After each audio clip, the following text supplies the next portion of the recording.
কয়জন মানুষ তাওহীদের সংজ্ঞা জানে? কয়জন মানুষ তাওহীদের রোকন জানে?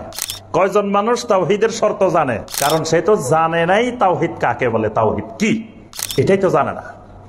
আপনি পুরা হবিগঞ্জে ঘুরে ঘুরে দেখেন, এখন তাওহীদি মুসলিম জনতা সারাদিন 24 ঘন্টা শিরিক করে, শিরিকের দাওয়াত দেয়, কুফরি করে, কুফরির দাওয়াত দেয়। তাও কিন্তু তাওহীদি মুসলিম জনতার কোনো অসুবিধা হয় না, সে তাওহীদি আছে যে এই কাজগুলো করলে তাওহীদের উপরে মৃত্যু পর্যন্ত থাকাটা আমার আপনার জন্য সহায়ক হবে। 1 নম্বর কাজ, তাওহীদের ইলম শিখতে হবে। 1 নম্বর কাজ, তাওহীদের ইলম লাগবে। আপনি থাকবেন তাওহীদের উপরে, তাওহীদ কি সেটাই জানেন না, কিসের উপরে থাকবে? আগে তো তাওহীদ জানতে হবে, তাওহীদ শিখতে হবে, তারপরে না আমি তাওহীদের উপরে থাকবো। তাওহীদে জানি না, তো থাকবো কিসের উপরে? এই জন্য আল্লাহ রাব্বুল আলামিন বলছেন ফাআলাম আন্নাহু লা ইলাহা ইল্লাল্লাহ, লা ইলাহা ইল্লাল্লাহর ইলম শিখেন।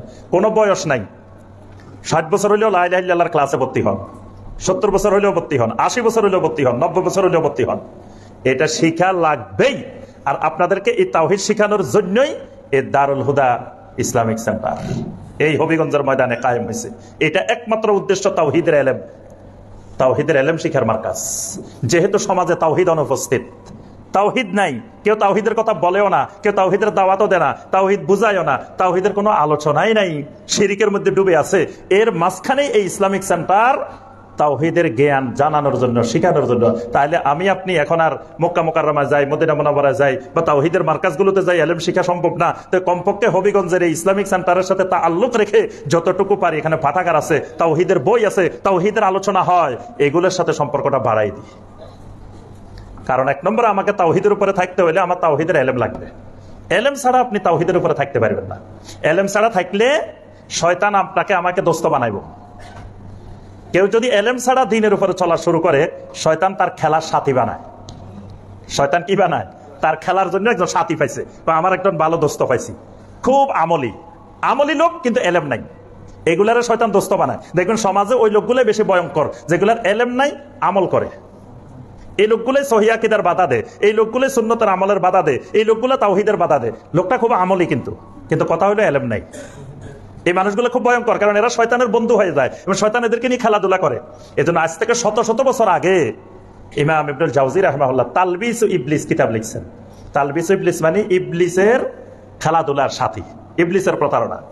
তো সেখানে ওই বইয়ের মধ্যে লিখছে, কোন লোক ইলম ছাড়া কি করছে, কয়দিন তাহাজ্জুদ পড়া শুরু করছে, খুব আমল করা শুরু করছে। শুরু করার পরে সে রং বেরঙের স্বপ্ন দেখে, স্বপ্ন দেখায় শয়তান তাকে, সে মনে করতেছে সে আল্লাহর ওলি হইতেছে। এবার শয়তান তার রাত্রে স্বপ্ন দেখায়, নতুন নতুন স্বপ্ন দেখতেছি, মনে হয় বেলা একটা আস্তে আস্তে উপরে উঠতেছে। কয়দিন পরে কবরস্থানের পাশ দিয়ে যাইতেছে, তখন শয়তান কবরের ভিতরে ঢুকছে, ভাঙ্গা কবরের ভিতরে ঢুকে কবরের ভিতর থেকে বলতে, আসসালামু আলাইকুম আল্লাহর ওলি, কেমন আছেন? তো সে চারিদিকে তাকায় তাকায় দেখে, কিরে কোনো লোক দেখে না, কে কথা কইলো আমার সাথে? কয়, দেখো আমার বেলায়েত কোন পর্যায়ে পৌঁছে গেছে, কবরের থেকেও মানুষ আমার সাথে কথা কয়, কবরের থেকেও সালাম দেয়। কয়দিন পরে দেখা গেছে সে এক ময়দানে রাস্তার মাঝখানে হেঁটে যাচ্ছে, আশেপাশে কোনো লোক নাই। শয়তান তাকে পিছন থেকে ডাক দিয়ে বলতেছে, তোমাকে এই এলাকার কুতুব বানাই দিলাম। হে কয়, দেখো বেলায়েত কোন পর্যায়ে পৌঁছে গেছে, এই এলাকার কুতুব হয়ে গেছে, আমার কুতুব চলে এসছে, গায়েবী আওয়াজ চলে এসছে, অথচ এটা শয়তানের আওয়াজ। এই যে লোকটা যদি এলেম থাকতো, তো লোকটা বুঝতো আমি যত আমল করি, কবরস্থানের মরা লোক কোনোদিন আমার সাথে কথা বলতে পারে না। এলেম থাকলে লোকটা বুঝতো যে আওয়াজটা শুনছি এটা ইবলিসের আওয়াজ, কারণ আল্লাহ কোনোদিন গায়েবী ভাবে কারোর সাথে এইভাবে কথা বলেন না। তো তার এলেম নাই, বুঝবো কেমন? হে মনে করছে আল্লাহর ওলি হয়ে গেছে। শয়তান তাকে নিয়ে খেলাধুলা করে। তাহলে 1 নম্বরে তাওহীদের উপরে চলতে হলে তাওহীদের কি লাগবে? এলেম লাগবে। 2 নম্বর, কোরআনে কারিমের সাথে তাআল্লুকটা গভীর করে দিতে হবে। কোরআনে কারিম থেকে দূরে থাকা যাবে না। প্রতিনিয়ত কোরআন তেলাওয়াত, কোরআনের অর্থ বোঝা, কোরআনের তাফসীর বোঝা, কোরআন বোঝা, কোরআনের আলোকে জিন্দেগি গড়া, কোরআনের সাথে তাআল্লুক। কারণ আল্লাহ রাব্বুল আলামিন সূরা আল ফুরকানের 32 নম্বর আয়াতে বলছেন, ওয়াকাল আল্লাযীনা কাফারু লাউলা নুজিলা আলাইহিল কুরআনু জুমলাতান ওয়াহিদা। কাফেররা বলে, কি হলো, মুহাম্মদ সাল্লাল্লাহু আলাইহি ওয়াসাল্লামের উপরে কোরআন একসাথে নাজিল হয় না কেন? কাযালিক, আল্লাহ বলেন এই কারণেই হয় না, লিনুসাব্বিতা বিহি ফুয়াদাকা ওয়ারাত্তালনাহু তারতিলা। লিনুসাব্বিতা বিহি ফুয়াদাকা, আপনার হৃদয়টাকে যেন আমি তাওহীদের উপরে সাবেত রাখতে পারি, এই কারণে আস্তে আস্তে নাজিল করি। সুবহানাল্লাহ। এই জন্য তাওহীদের উপরে সাবেত থাকতে হলে কোরআনে কারীম বেশি বেশি অধ্যয়ন করতে হবে, কোরআন বুঝতে হবে। কারণ কোরআনের অর্ধেকের বেশি আলোচনা তাওহীদের আলোচনা। কোরআনে কারীমের অর্ধেকের বেশি আয়াত বুঝতে হলে তাফসীর লাগে না। ইবনে আব্বাস রাদিয়াল্লাহু তাআলা আনহুমা বলছেন, কোরআনে কারীম বুঝতে হলে অর্ধেকের বেশি আয়াতের জন্য কোনো তাফসীর দরকার নাই, খালি অর্থ বুঝবার, তাওহীদ বুঝবা, তাওহীদের আয়াত। আর তাওহীদ যেহেতু সকল লোকের জন্য বোঝা ফরজ, যে জিনিস সকল লোকের দরকার আল্লাহ পাক ওই জিনিসকে তত সহজ করছেন। যেমন পানি সবার দরকার, বাতাস সবার দরকার, অক্সিজেন সবার দরকার, এগুলা কিন্তু আল্লাহ সহজ করে দিছে। এগুলা যদি দামি দামি হইতো তো পৃথিবীতে মানুষ বাঁচিয়ে থাকতে পারতো না। তাওহীদ যেহেতু এই পানির মতো, এই অক্সিজেনের মতো, বাতাসের মতো, মানুষের তাওহীদও দরকার। তাওহীদ ছাড়া ঈমান বাঁচে না। তাহলে তাওহীদ যদি কঠিন হয় তাহলে মানুষ তাওহীদ পাইবো কই? এই জন্য আল্লাহ রাব্বুল আলামিন তাওহীদকে এত সহজ করে দিয়েছেন যে সে পড়বো আর বুঝবো। মুফতিও দরকার নাই, মুফাসসিরও দরকার নাই, কিচ্ছু দরকার নাই। শুধু কোরআনের তাফসীর বুঝতে হয় যে আয়াতগুলো শরীয়ী হুকুম আহকামের সাথে জড়িত, এরকম আয়াতগুলোর তাফসীর বোঝা লাগে। কিন্তু অর্ধেকের বেশি আয়াত তাওহীদের আয়াত, এগুলোর জন্য কোনো তাফসীর লাগে না। তাহলে কোরআনে কারীমের সাথে সম্পর্ক বাড়াইতে হবে। 3 নম্বর, কোরআনে কারীমকে আবার নিজের মতো করে বোঝা যাবে না। কোরআন বুঝতে হবে, হাদিস বুঝতে হবে সাহাবাই কেরাম যেমনে বুঝছেন। সাহাবাই কেরামের বুঝের বাহিরে কোরআনে কারীমের কোনো আয়াত বোঝা যাবে না। সাহাবাই কেরামের বুঝের বাহিরে নবী সাল্লাল্লাহু আলাইহি ওয়াসাল্লামের কোনো হাদিস বোঝা যাবে না। নবী সাল্লাল্লাহু আলাইহি ওয়াসাল্লাম হাদিসের মধ্যে বলতেছেন, লা তাকুমুস সাআ হাত্তা লা ইউকালা ফিল আরদি আল্লাহ আল্লাহ। ততক্ষণ কিয়ামত হবে না যতক্ষণ জমিনে মানুষেরা আল্লাহ আল্লাহ বলবে। এখন আপনি যদি নিজে নিজে হাদিস বুঝেন, কইবেন যে এই হাদিসে তো আল্লাহ আল্লাহ জিকির করতে বলছে। নিজের মতো বুঝলে আল্লাহ রাসূল বলছেন কি, যে আল্লাহ আল্লাহ বলা লোক যতদিন পৃথিবীতে আছে এতদিন কি হবে না, কিয়ামত হবে না। এখন আমার নিজের মতো করে যদি আমি হাদিস বুঝি, তো এটার অর্থ হলো আল্লাহ আল্লাহ রাসূল সাল্লাল্লাহু আলাইহি ওয়াসাল্লাম এখানে বলছেন আল্লাহ আল্লাহ আল্লাহ জিকির করতে হবে। আচ্ছা, আল্লাহ সুবহানাহু ওয়া তাআলা কোরআনে কারীমের মধ্যে বলতেছেন, ওয়াজকুর ইসমা রাব্বিকা ওয়া তাবাত্তাল ইলাইহি তাবতীলা। ওয়াজকুর ইসমা রাব্বিকা, তোমার রবের নামের জিকির করো। তো রবের নাম কি? আল্লাহ। তাহলে আমার নিজের মতো যদি কোরআন বুঝি, তাহলে এই আয়াতে আমাকে বলা হচ্ছে তুমি আল্লাহ আল্লাহ জিকির করো। এখন যদি আমি সাহাবাই কেরামের মতো কোরআন বুঝি আর হাদিস এটা বুঝি, তো সাহাবাই কেরাম জীবনে একবারও কোনোদিন আল্লাহ রাব্বুল আলামিনের নামটা খালি আল্লাহ দিয়ে জিকির করেন নাই। কেন? যেমন আপনি যদি বারবার করতেছেন মোহাম্মদ মোহাম্মদ মোহাম্মদ, এটা বেয়াদবি না? মোহাম্মদ বললে কি বলতে হবে? সাল্লাল্লাহু আলাইহি ওয়াসাল্লাম। তা আপনি নবী সাল্লাল্লাহু আলাইহি ওয়াসাল্লাম একজন মাখলুক, তার নাম সিফাত ছাড়া দরুদ ছাড়া উচ্চারণ করলে বেয়াদবি মনে করতেছেন। আর আল্লাহ রাব্বুল আলামিন যিনি খালেক, তার নাম কোন সিফাত ছাড়া আল্লাহ আল্লাহ বলতেছেন, এটা বলে বেয়াদবি হচ্ছে না? এটা তো আরো জঘন্য বেয়াদবি। এই জন্য সাহাবায়ে কেরাম কখনো আল্লাহ আল্লাহ করেন নাই। হয় আল্লাহু আকবার, আল্লাহর পরে আকবার লাগাইছেন, অথবা সুবহানাল্লাহ, আল্লাহর আগে সুবহান লাগাইছেন, অথবা আলহামদুলিল্লাহ, অথবা লা ইলাহা ইল্লাল্লাহ, কিন্তু কখনো শুধু আল্লাহ আল্লাহ করেন। এখন আসেন, ওই নিজের মতো বুঝলে আপনি আল্লাহ আল্লাহ করবেন, সাহাবায়ে কেরামের মতো বুঝলে আবার আল্লাহ আল্লাহ করবেন না।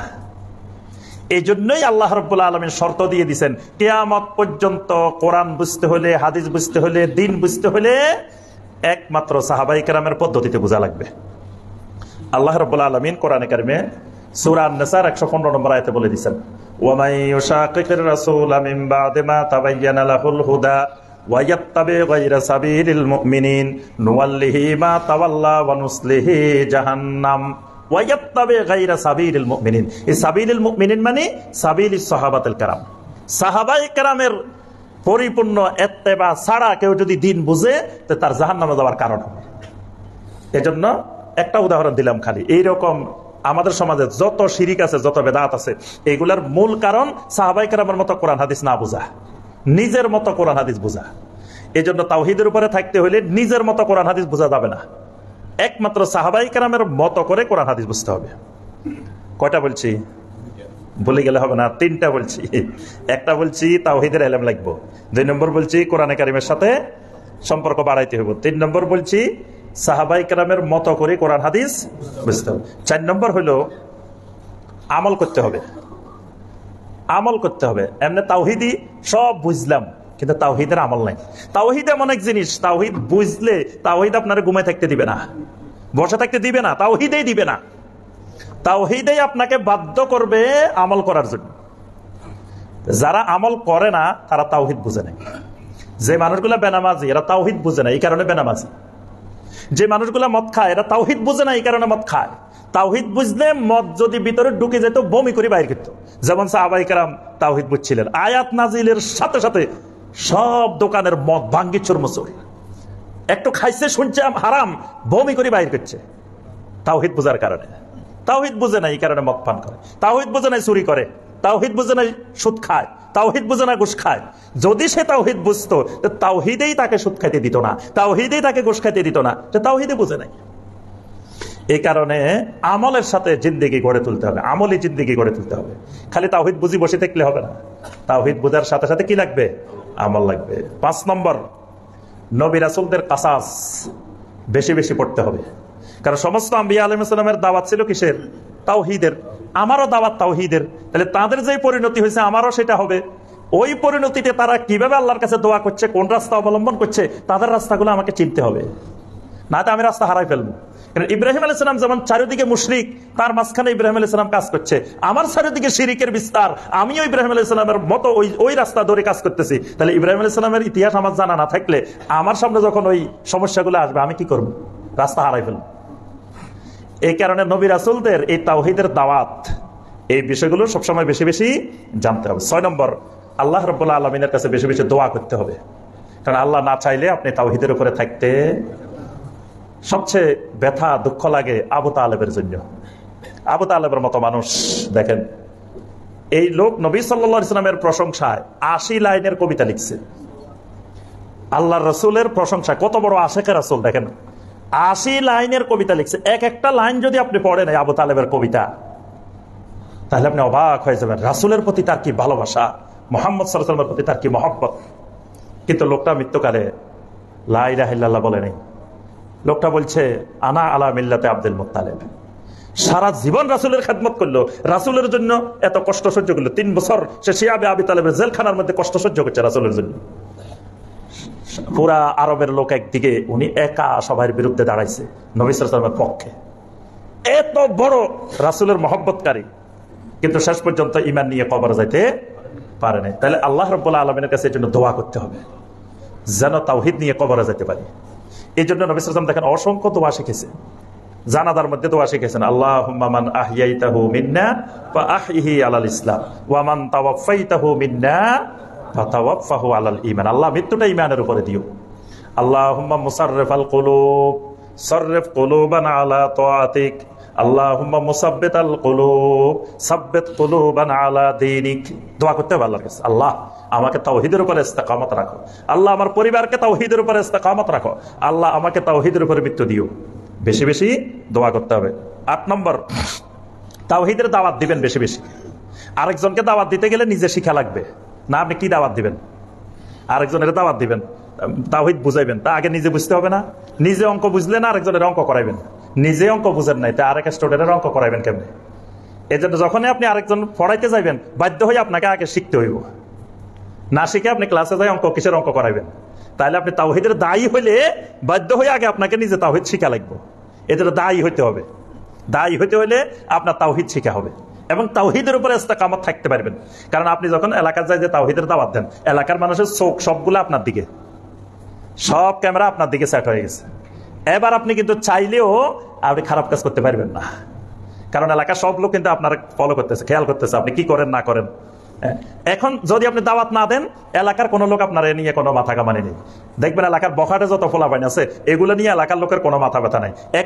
একটা ছেলে 5 ওয়াক্ত জামাতে নামাজ পড়ে, দাড়ি রেখেছে, তার দিকে সবগুলা চোখ, মনে হচ্ছে হে সমাজে বড় অপরাধ করে ফেলছে। কিন্তু যেগুলা বখারে গাঞ্জা খাইতেছে, তারপরে মেয়ে নিয়ে ঘুরাফেরা করতেছে, এগুলো নিয়ে সমাজের কোনো টেনশন নেই, কারো চোখ ওইদিকে নেই, তাকানোর দরকার নেই। কিন্তু এই ছেলেটা কেন দাঁড়িয়ে রাখলো এই বয়সে, এই ছেলেটা কেন জামাতে নামাজ পড়ে, এই ছেলেটা কেন ওই যে ইসলামিক সেন্টারে যায়, দারুল হুদায় যায়, এখানে যায় কেন? তার চোখ কিন্তু সব মানুষের চোখ। তাহলে আপনি তাওহীদের দায়ী হলে নিজেকে তাওহীদের উপরে সাবেত রাখা কঠিন, সহজ। এই জন্য দেখেন এই যে আম্মার ইবনে ইয়াসার রাদিয়াল্লাহু তাআলা আনহু, তারপরে আপনার সুমাইয়া রাদিয়াল্লাহু তাআলা, এত অত্যাচার এত নির্যাতনের পরেও তাওহীদের উপরে সাবেত রয়েছেন। তারা তাওহীদ থেকে এক বিন্দু পরিমাণ সরেন নাই। বেশি বেশি আল্লাহর জিকির করতে হবে, সবসময় আল্লাহর জিকিরের মধ্যে থাকতে হবে, চলতে ফিরতে হাঁটতে বসতে সব সময় ইয়া আইয়ুহাল্লাযীনা আমানু যিকুরুল্লাহ যিকরান কাসীরা, বেশি বেশি আল্লাহর জিকির। আল্লাহর জিকির যত করবেন তত অন্তরে তাওহীদ শক্ত হয়ে বসবো। আর তাওহীদের এটা পানি, পানি সার ওষুধ দেওয়া লাগে না ফসলের মধ্যে, তাওহীদের পানি সার ওষুধেরও আল্লাহর জিকির।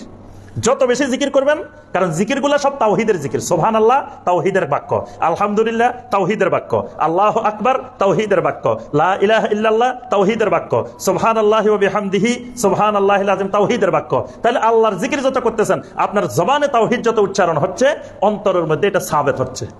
আর এই সাবেতটা হইলে কবরে যাওয়ার পরে আল্লাহ বলছেন ওয়া ইউসাব্বিতুল্লাহুল্লাযীনা আমানু বিল কাউলিস সাবিত ফিল হায়াতিদ দুনিয়া ওয়া ফিল আখিরাহ, সূরা ইব্রাহিমের 27 নম্বর আয়াত। তখন কবরে গেলে অটোমেটিক আপনার অন্তর থেকে বের হয়ে আসবে রাদিতু বিল্লাহি রাব্বা ওয়া বিল ইসলামি দীনা ওয়া বি মুহাম্মাদিন সাল্লাল্লাহু আলাইহি ওয়াসাল্লাম নাবিয়্যা। সুবহানাল্লাহ। এরপরে আপনার বাতিল রাস্তাগুলো চেনা লাগবে। তাওহীদের উপরে থাকতে হলে তাওহীদ বিরোধী যত রাস্তা আছে এটা চেনা লাগবে, না আপনি কোন সময় ওই রাস্তা দিয়ে ঢুকে পড়েন আপনি বুঝতে পারবেন না। আমরা মাহফিলে গেলে এলাকায় যাই আগে জিজ্ঞেস করি, ভাই এই যে রাত্রে যাম রাতের 1-2 বাজে, আপনাদের এখান থেকে রাস্তা কোনটা ভালো, রাস্তা কোনটা খারাপ, কোন রাস্তায় চোর ডাকাত আছে, কোন রাস্তা ভালো, এগুলো আগে জিজ্ঞাসা করি, খবর নিয়ে নিই। কারণ জীবনে একবার আমি ধরা খাইছি, ডাকাতের কবলে পড়ছি। আরো বিরোধী রাস্তা চিনেন না। কিছু মানুষ সমাজে দেখবেন তাওহীদের সাথেও আছে, শিরিকের সাথেও আছে, বেদাতের সাথে, আমি সবার সাথে আছি। তার অর্থ হইলো এ তাওহীদের রাস্তাও চিনে না, বাতিল রাস্তাও চিনে না, এই জন্য সবার সাথে আছে। এইরকম মানুষ যেগুলো দেখবেন তার অর্থ হইলো সে তাওহীদের রাস্তা চিনে নাই। গ্রামের জীবনে সব গেছে। মুসাব ইবনে উমাইর রাদিয়াল্লাহু তাআলা সব রেখে চলে গেছেন মদিনা মুনাওয়ারা। কত সাহাবী ফরনের কাপড় রাখি চলে গেছেন, সব রেখে রেখে এমনকি ফরনের কাপড়টা পর্যন্ত রেখে চলে গেছেন, ফরনের কাপড় নিয়েও যান নাই। তার জীবনে সব গেছে, তারপরেও তাওহীদ ছাড়েন নাই, তাওহীদের পিছনে ছিলেন। কারণ কে? সে তাওহীদের রাস্তা চিনছে। এখন তাওহীদের উপরে থাকতে হলে তাওহীদ বিরোধী রাস্তাগুলো চেনা লাগবে। এই জন্য হুযায়ফা ইবনুল ইয়ামান রাদিয়াল্লাহু তাআলা বলতেন যে সব সাহাবীরা এসে খালি কল্যাণের জিজ্ঞাসা করতো, আমি হুযায়ফা সব সময় কুনতু আসআলুহু আনিশ শাররি, আমি খারাপ রাস্তা সম্পর্কে জিজ্ঞেস করতাম। কারণ খারাপ রাস্তা না চিনলে বাখাফাতা আন ইউদরিকানি, যে কোনো সময় আমি আবার খারাপ রাস্তায় ঢুকে পড়তে পারি। তাওহীদের উপরে থাকতে হলে সবসময় জান্নাতের নিয়ামতগুলো, জাহান্নামের আযাবগুলো, মৃত্যুর স্মরণ, এগুলো বেশি বেশি রাখতে হবে। জান্নাতের নিয়ামত যত শুনবেন, তাওহীদের উপরে থাকা আপনার জন্য তত সহজ। আম্মার ইবনে ইয়াসার রাদিয়াল্লাহু তাআলা আনহুকে মুশরিকরা নির্যাতন করতেছে, নবী সাল্লাল্লাহু আলাইহি ওয়াসাল্লাম ফাঁসি দিয়ে যাচ্ছেন। আল্লাহ রাসূলের তখন এই ক্ষমতা নাই যে সেখানে যায় বাধা দিবেন। দূর থেকে দেখতেছেন তার উপরে কঠিন নির্যাতন চলতেছে। নবী সাল্লাল্লাহু আলাইহি ওয়াসাল্লাম ফাঁসি দিয়ে যাওয়ার সময় বলতেছেন, সাবরান ইয়া আলা ইয়াসির ফা ইন্না মাওইদাকুমুল জান্নাহ, হে ইয়াসিরের পরিবার সবর ধরো, সবর, আল্লাহ তোমাদের জন্য জান্নাত বানায় রেখেছেন। সুবহানাল্লাহ। তাহলে নবী সাল্লাল্লাহু আলাইহি ওয়াসাল্লাম তারে ওই কঠিন মুহূর্তে জান্নাতের সুসংবাদ শুনাইছেন। জান্নাতের সুসংবাদ শোনানোর কারণে এবার কাফেররা যত অত্যাচার করুক তার কিন্তু আর দুঃখ লাগতেছে না, ব্যথা লাগতেছে না। এই জন্য আপনি যত জান্নাতের নিয়ামত সামনে রাখবেন, দেখবেন আপনারা কতজন কত কথা করতেছে, কি করতেছে না করতেছে, আপনি এগুলোর দিকে বিন্দু মাত্র তাকাবেন না। কারণ আপনি জান্নাতের নিয়ামত, জাহান্নামের আযাব জানতেছেন, মৃত্যুর জিকির বেশি বেশি করতেছেন। এরপরে তাওহীদবাদীদের সোহবতে থাকতে হবে। আপনি থাকবেন তাওহীদের উপরে, বেদাতের সোহবতে যায় বসে রয়েছে। এরকম অনেক মানুষ আছে, থাকবো তাওহীদের উপরে, আমি তাওহীদের উপরে থাকতে চাই, কিন্তু সবসময় বেদাতীদের সাথে ঘোরাফেরা করে, বেদাতীদের ওয়াজ মাহফিলে যায় বসে থাকে, বেদাতীদের মজলিসে যায় বসে থাকে। বলে কি, যেটা ভালো এটা নিমো, যেটা খারাপ এটা নিমো না। তো তুমি যদি কোনটা ভালো কোনটা খারাপ বুঝতাই, তো তোমার তো যাওয়াই লাগতো না, তুমিই তো বয়ান করতে, তোমার পিছনে সবাই ঘুরতো, তোমার ওখানে যাওয়া দরকার ছিল না। তুমি বুঝো না দেখেই তো যাওয়া দরকার। তুমি কেমনে পার্থক্য করবে কোনটা ভালো কোনটা খারাপ? তোমারে মধুর ভিতরে বিষ ঢুকাই দিব, তুমি টেরও পাইবে না। এই জন্য তাওহীদের উপরে থাকতে হলে আহলুত তাওহীদের সোহবতে থাকতে হবে, না হয় তাওহীদের উপরে থাকা যাবে না। সর্বশেষ আমি যেটা বলে আমরা আজকের খুতবা শেষ করব, সেটা হলো তাওহীদের উপরে থাকতে হলে বাপ দাদা, পূর্বপুরুষ, সমাজ কে কি বলে না বলে এই দিকে তাকানো যাবে না, এটা থাকতে হবে। এই জন্য নবী সাল্লাল্লাহু আলাইহি ওয়াসাল্লাম সর্বপ্রথম যে দাওয়াতটা দিতেন সেখানে বলে দিতেন, উতরুকু মা ইয়াকুলু আবাউকুম, তোমাদের বাপ দাদারা কি কইছে এটা ছাড়ো। যদি বাপ দাদাও রাখতে চান, তাওহীদও রাখতে চান, অনেকে আছে দুটাই রাখবো, বাপ দাদারা যা করছে এটাও রাখবো, তাওহীদ, দুইটা কোনোদিন একসাথে চলবে না। বাপ দাদার পদ্ধতি, সমাজের পদ্ধতি রাখতে চাইলে তাওহীদ থাকবে না, তাওহীদ থাকলে ওইটা রক্ষা করতে পারবেন না। কারণ আপনার তাওহীদ আপনারা বলতেছে 7 দিন 40 আপনি মৃত্যুবার্ষিকী এগুলো করতে পারবেন না, কেন আপনি সমাজ রক্ষা করবেন, তা আপনার তাওহীদ রক্ষা হইব কেমনে? পারবেন না। এই জন্য একটা না একটা থাকতে হবে, হয় তাওহিদ ছাড়ি সমাজে ঢুকতে হইব, অথবা সমাজ ছাড়ি তাওহিদে ঢুকতে হইব। আবু তালেব সমাজ থাকতে পারে নাই, শেষে ঘোষণা দিচ্ছে আনা আলা মিল্লাত আব্দুল মুত্তালিব, আমার বাপ দাদা পূর্বপুরুষ যেমন গেছে আমিও সেইভাবে আছি। সমাজ ছাড়বে না, সমাজের রসুম রেওয়াজ পদ্ধতি ছাড়বেন না, তাওহীদের উপরে থাকবেন, সম্ভব না। তাওহীদের উপরে থাকতে হলে ওগুলো ছাড়তে হবে। আল্লাহ রাব্বুল আলামিন আমাদের সবাইকে পরিপূর্ণ তাওহীদের উপরে ইস্তেকামত থাকার তৌফিক দান করুন। আকুলু কাওলি হাদা ওয়া আস্তাগফিরুল্লাহ লি ওয়া লাকুম ফাস্তাগফিরু ইন্নাহু হুয়াত তাওয়াবুর রহিম।